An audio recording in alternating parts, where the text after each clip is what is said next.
मुख्यमंत्री सुखविंदर सिंह सुक्खू ने आज सिरमौर जिला के हरिपुरधार में 3 दिवसीय मां भंगानी मेले का समापन किया। मुख्यमंत्री ने अपने संबोधन के दौरान पूर्व की भाजपा सरकार पर और कांग्रेस से बागी हुए पूर्व विधायकों पर भी जमकर निशाना साधा।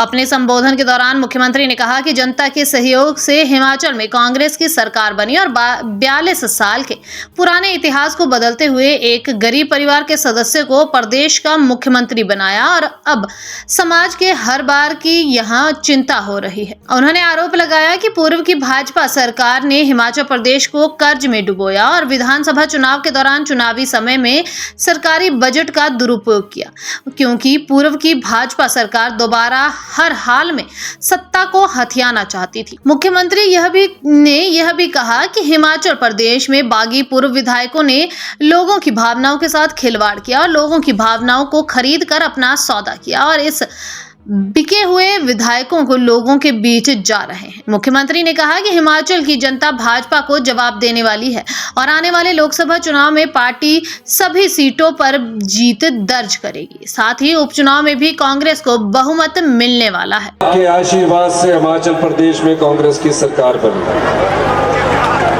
42 साल के पुराने इतिहास को इस महान कांग्रेस पार्टी ने बदला और इस प्रदेश के मुख्यमंत्री की डोर आप जैसे आम परिवार से निकलकर, जिसके परिवार से कोई राजनीतिक जीवन में नहीं था, एक किसान का बेटा, एक कर्मचारी का बेटा 11 दिसंबर 2023 को मुख्यमंत्री की कुर्सी पर बैठा। हमें कर्जा लेना पड़ेगा। मैंने कहा कि हमारे कर्जे की सीमा कितनी है? उन्होंने कहा आपके कर्जे की जो सीमा थी वो पूर्व की भारतीय जनता पार्टी की सरकार ने खत्म कर दी है, क्योंकि केंद्र सरकार से हर एक वर्ष कर्जे की सीमा तय होती है, उससे ज्यादा कर्जा कोई भी राज्य नहीं ले सकता। 15 दिन तक मैं लगातार दिन रात मेहनत करता रहा, सचिवालय में 2-2 बजे तक बैठता। धीरे धीरे भारतीय जनता पार्टी की जो 5 साल सरकार रही,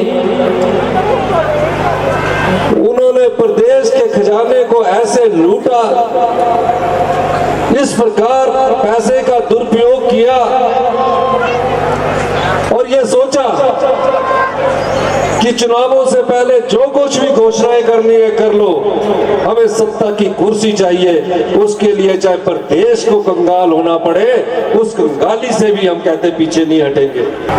और जब मंत्रिमंडल की पहली बैठक हुई, हमने अपनी जनता से कहा था कि इस प्रदेश में 1,36,000 सरकारी कर्मचारी और अधिकारी हिमाचल प्रदेश में विकास की गाथा लिख रहे हैं।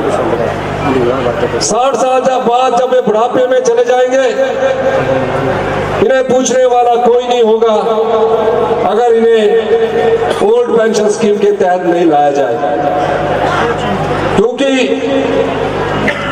ओल्ड पेंशन स्कीम देकर हम इनका बुढ़ापा और सामाजिक सुरक्षा मुहैया करवाना चाहते थे। इस आपदा में 551 लोग हमें छोड़कर चले गए, हम उस लड़ाई को लड़ते रहे। 22,000 परिवार आपदा से प्रभावित हुए और भारतीय जनता पार्टी के नेता उस समय भी अपनी राजनीतिक रोटियां सेक रहे थे, कह रहे थे विधानसभा 70 बुलाइए। हम कह रहे थे कि विधानसभा 70 इस समय हमारी सरकार, हमारे पुलिसकर्मी आपदा से लड़ने के लिए तैयारी कर रहे हैं, कृपया करके इसे थोड़े समय के बाद बुलाते हैं। सरकार से हमें 1 पैसे की मदद नहीं मिली।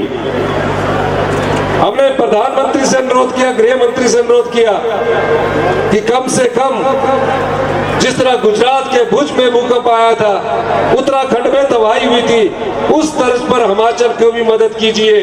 उन्होंने धन लिया। ऐसे लोग जो जनता के वोट से कुर्सी प्राप्त न कर सके, धन के वोट से कुर्सी प्राप्त करना चाहते हैं, क्या ये लोकतंत्र की हत्या है कि नहीं है कि नहीं है? बताइए। मैं ये कहना चाहता हूं कि जो लोग आपकी भावनाओं को खरीद कर सौदा करते हैं, ऐसी पार्टी को क्या आने वाले समय में वोट देना चाहिए कि नहीं देना चाहिए?